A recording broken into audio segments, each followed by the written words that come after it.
کل کے دوست افغانستان اور پاکستان ایک دوسرے پر فضائی اور زمینی حملے کر رہے ہیں۔ پاکستانی فضائی نے افغانستان کے دارالحکومت کابل اور دیگر علاقوں پر حملے کیے۔ وزیر دفاع نے کہا ہے کہ اب کھلی جنگ ہے۔ کابل حکومت نے جوابی حملے کیے اور دونوں جانب سے ہلاکتوں اور نقصان کے دعوے سامنے آئے ہیں۔ روایتی جنگ کی صورت میں افغانستان پاکستان کا مقابلہ نہیں کر سکتا، لیکن طالبان کے پاس گوریلا وارفیئر کا وسیع تجربہ ہے جس سے پاکستان کو نقصان پہنچایا جا سکتا ہے۔ تو صورتحال کیا رخ اختیار کر سکتی ہے؟ میں ہوں غضنفر حیدر اور یہ آج BBC نیوز اردو کے پروگرام جہانما کی ٹاپ سٹوری ہے۔ اس کے علاوہ پروگرام میں دیکھیے گا مقبوضہ غرب اردن کی ایک ویڈیو فوٹیج منظر عام پر آئی ہے جس میں اسرائیلی فوجی ایک 14 سالہ فلسطینی بچے کو گولی مارتے ہیں اور اس کو مرتے ہوئے دیکھتے ہیں۔ اور سوشل میڈیا کمپنی میٹا کا نیا فیچر جو کہ نوجوانوں کو خودکشی یا خود کو نقصان پہنچانے سے متعلق مواد تلاش کرنے سے روک سکتا ہے۔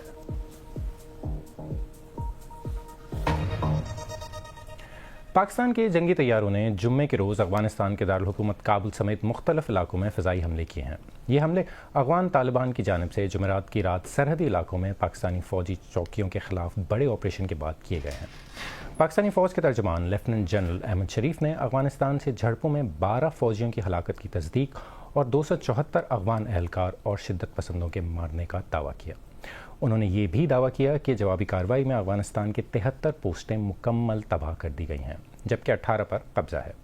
پاکستان اور افغانستان کے دعووں کی آزاد ذرائع سے تصدیق نہیں کی جا سکتی۔ مزید تفصیل اسلام آباد سے نامہ نگار عمر دراز نے بتائی۔ پاکستان نے کابل سمیت قندھار اور پاکتیا میں مختلف مقامات پر ایئر سٹرائکس کیے جس کو افغان گورنمنٹ نے کنفرم کیا، لیکن انہوں نے یہ دعویٰ کیا کہ اس میں کوئی نقصان نہیں ہوا۔ پاکستان نے دوسری طرف یہ دعویٰ کیا کہ اس نے ملٹری انسٹالیشنز کو نشانہ بنایا اور اس میں کافی زیادہ نقصان ہوا ہے۔ ہم ان کلیمز کو ویریفائی انڈیپینڈنٹلی نہیں کر پائے۔ اس کے بعد افغانستان کی طرف سے جمعے کی دوپہر یہ کلیم کیا گیا کہ اس نے ڈرونز کی مدد سے پاکستان کے اندر اٹیک کیا ہے۔ اس کو پاکستان کے انفارمیشن منسٹر عطا اللہ تارڑ نے کنفرم کیا اور انہوں نے یہ کہا کہ پاکستان نے ایئر فورس کی مدد سے نوشہرہ، ایبٹ آباد اور سوابی میں ڈرونز کو انگیج کر کر گرایا ہے، لیکن اس سے کوئی جانی یا مالی نقصان نہیں ہوا۔ یہ جو سائیکل ہے ایک طرف سے ایکشن کا اور پھر ری ایکشن کا، یہ جمعرات کی شب سے چل رہا ہے جب افغانستان نے پاکستان کے سرحدی علاقے میں مختلف مقامات پر ایک ایکٹیویٹی کی، اس نے حملہ کیا جس کا جواب پاکستان نے دیا، اس کے بعد ایئر سٹرائکس ہوئے، پھر یہ ڈرون سٹرائکس ہوئے۔ تو یہ سائیکل اس طرح ابھی تک چل رہا ہے، اس میں ایسکلیشن جو ہے وہ ہو رہی ہے۔ پاکستان کے جو دوست ممالک ہیں اور افغانستان کے بھی، انہوں نے دونوں ملکوں کو عرض کیا ہے کہ وہ ٹیبل پر آئیں اور بات چیت کریں اور اس کو ڈی ایسکلیٹ کریں۔ افغانستان میں طالبان حکومت کا کہنا ہے کہ گزشتہ رات صوبہ ننگرہار میں پناہ گزین کیمپ پر پاکستان کے حملے میں کم از کم 9 افراد زخمی ہو گئے۔ افغانستان کی وزارت دفاع نے پاکستان کے مختلف علاقوں میں جوابی حملوں کا دعویٰ کیا ہے۔ پاکستان کے وزیر اطلاعات نے ایکس پر پوسٹ کیا کہ دہشت گردوں نے ایبٹ آباد، سوابی اور نوشہرہ میں ڈرونز لانچ کرنے کی کوشش کی لیکن تمام ڈرونز کو مار دیا گیا۔ کابل سے BBC پشتو کے نامہ نگار یاما بارز نے ہمیں یہ تفصیلات بتائیں۔ These operations lasted for 4 hours. یہ کارروائیاں 4 گھنٹے تک جاری رہیں اور آدھی رات کو ختم ہوئیں۔ طالبان کی وزارت دفاع نے دعویٰ کیا کہ انہوں نے 55 پاکستانی فوجیوں کو ہلاک کیا اور کچھ کو یرغمال بنا لیا۔ 2 فوجی اڈوں اور 19 فوجی چوکیوں کو تباہ کرنے کا بھی دعویٰ کیا گیا۔ Pakistan has also claimed that they have inflicted heavy casualties on Taliban. Pakistan نے بھی دعویٰ کیا کہ اس نے طالبان کو بھاری جانی نقصان پہنچایا اور 23 فوجی چوکیوں کو تباہ کر دیا۔ رات تقریباً 2 بجے کابل میں طیاروں اور دھماکوں کی آوازیں سنی گئیں۔ بعد ازاں طالبان کے ترجمان ذبیح اللہ مجاہد نے تصدیق کی کہ پاکستان کی جانب سے کابل، قندھار اور پکتیا میں فضائی حملے کیے گئے۔ انہوں نے یہ بھی کہا کہ حملوں کا ایک اور سلسلہ افغانستان کے جنوبی علاقوں قندھار اور ہلمند سے شروع ہوا۔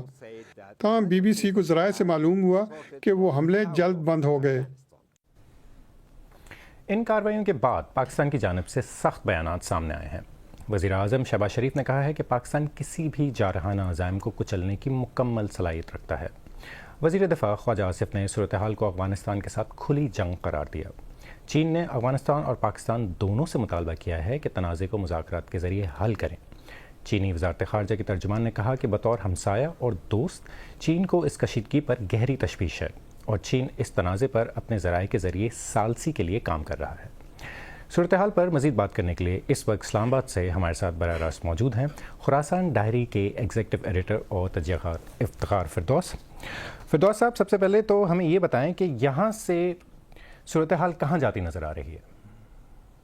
دیکھیں، یہاں سے تو صورتحال اس ٹائم پر جو پاکستان فوج کی طرف سے بیان آیا ہے اور اسی سے متصل اسی ٹائم پر کابل کے اندر جو طالبان کے ترجمان ہیں انہوں نے بھی سملر بیان دیے ہیں کہ اس میں کوئی لیٹ ڈاؤن ایسکیلیشن میں نظر نہیں آتی. یعنی دونوں طرف سے اس ٹائم پر جو بات ہو رہی ہے وہ ایسا لگتا ہے کہ مزید ایسکیلیشن کی طرف جو ہے وہ بات جائے گی، کیونکہ جو فوجی ترجمان ہیں پاکستان کی انہوں نے بہت کلیئرلی کہا کہ جب تک آبجیکٹیوز میٹ نہیں ہوتے تب تک یہ آپریشن جو ہے وہ جاری رہے گا. اور ابھی بھی اطلاعات آ رہی ہے فورن پریس کانفرنس کے بعد کہ جو خیبر ڈسٹرکٹ ہے تورخم کا بارڈر اس سے متصل جو علاقہ ہے وہاں پر بمباری جو ہے وہ ابھی بھی ہو رہی ہے، ڈسپائٹ دا فیکٹ کہ اس میں بہت سارے انٹرنیشنل پلیئرز جو چاہتے ہیں کہ یہ رک جائے، اور بات چیت بھی ہوئی اور فون کالز بھی ہوئے. ترکی نے انٹروین کیا، سعودی عرب نے انٹروین کیا، قطر نے.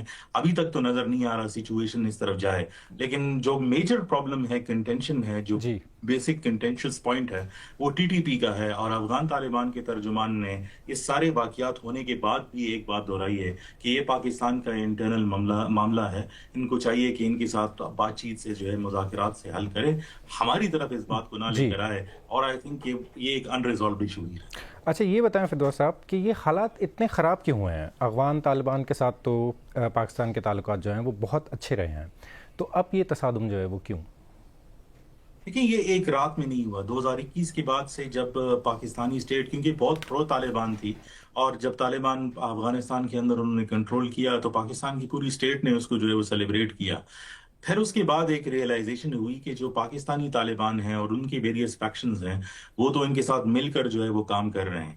اور پھر اس کے 2023 میں جب پولیس لائنز کے اوپر جو ہے وہ اٹیک ہوا پشاور کے اندر، تب خواجہ آصف صاحب اور اس ٹائم کے جو D G I S I تھے وہ کابل گئے اور وہاں سے مایوس ہی واپس لوٹے. پھر ہم نے دیکھا کہ بتدریج اس تعلقات کی جو ہے وہ گراف جو ہے وہ نیچے جو ہے وہ جاتا گیا، اور الٹیمیٹلی آج ہم اس نہج پر جو ہے وہ پہنچ گئے کہ وہی خواجہ آصف صاحب جنہوں نے کسی زمانے میں اس کو سیلیبریٹ کیا تھا، انہوں نے یہ بات کی کہ اب طالبان جو ہے ہمارے کلیئر کٹ انیمی ہیں اور ریلیشن شپس مکمل طور پر نیچے چلے گئے. اگر ہم اس کو سمرائز کریں تو اس کا ایک ہمیں یہ بتا دیں مختصراً کہ پاکستان اور افغانستان کے درمیان جو ثالثی کی کوششیں ہو رہی ہیں یہ کس حد تک کامیاب ہوں گی؟ دیکھیں، الٹیمیٹلی تو بات اسی طرف جائے گی کہ جہاں پر ترکی میں آخری دور میں جو ایک سٹینڈرڈ پیپر بنایا گیا تھا جوائنٹ میکانزم کے لیے، جس کو طالبان نے ریجیکٹ کر دیا تھا، اور اگر اس کی طرف واپس بات جاتی ہے تو بات وہیں سے شروع ہوگی. اگر ان پوائنٹس کی ایکسیپٹنس ہو، جس کے اندر ایک ہاٹ لائن اسٹیبلش کرنا تھا، جوائنٹ کاؤنٹر ٹیررزم جو ہے وہ ایک نیٹ ورک بنانا تھا، اور بارڈر کے میکانزم کو دونوں سائڈز کے ایکول مانیٹرنگ کے لیے بھی ایک میکانزم بنانا تھا. اسلام آباد سے افتخار فردوس، ہم سے بات کرنے کا بہت بہت شکریہ. کاش کہ ہمارے پاس زیادہ وقت ہوتا. مقبوضہ غرب اردن سے اس طرح کی ویڈیو فوٹیج سامنے آئی ہے جس میں دیکھا جا سکتا ہے کہ اسرائیلی فوجی ایک 14 برس کے فلسطینی لڑکے کو گولی مارنے کے بعد وہاں 45 منٹ تک کھڑے رہے جب تک بچہ خون بہہ جانے کی وجہ سے مر نہیں گیا. اسرائیلی فوج کا الزام ہے کہ اس لڑکے نے ان پر پتھر پھینکا تھا.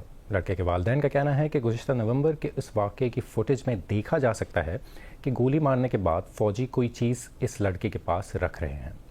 بی بی سی کے جوئل گنٹر نے مقبوضہ غرب اردن سے یہ رپورٹ بھیجی ہے. اس رپورٹ کے بعض مناظر آپ کے لیے تکلیف دہ ہو سکتے ہیں.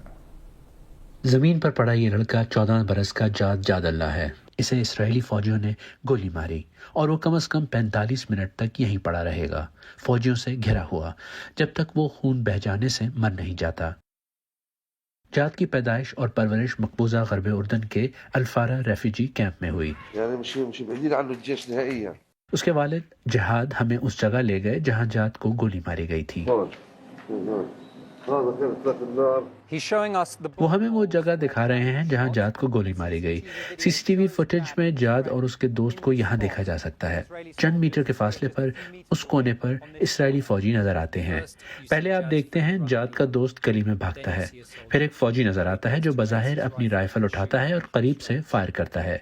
جاد کو گولی لگتی ہے، وہ چند میٹر بھاگتا ہے اور پھر گر جاتا ہے. اسرائیلی فوج نے جاد پر پتھر پھینکنے کا الزام لگایا ہے جو ان کے قوانین کے مطابق ان کو جان لیوا طاقت استعمال کرنے کی اجازت دیتا ہے.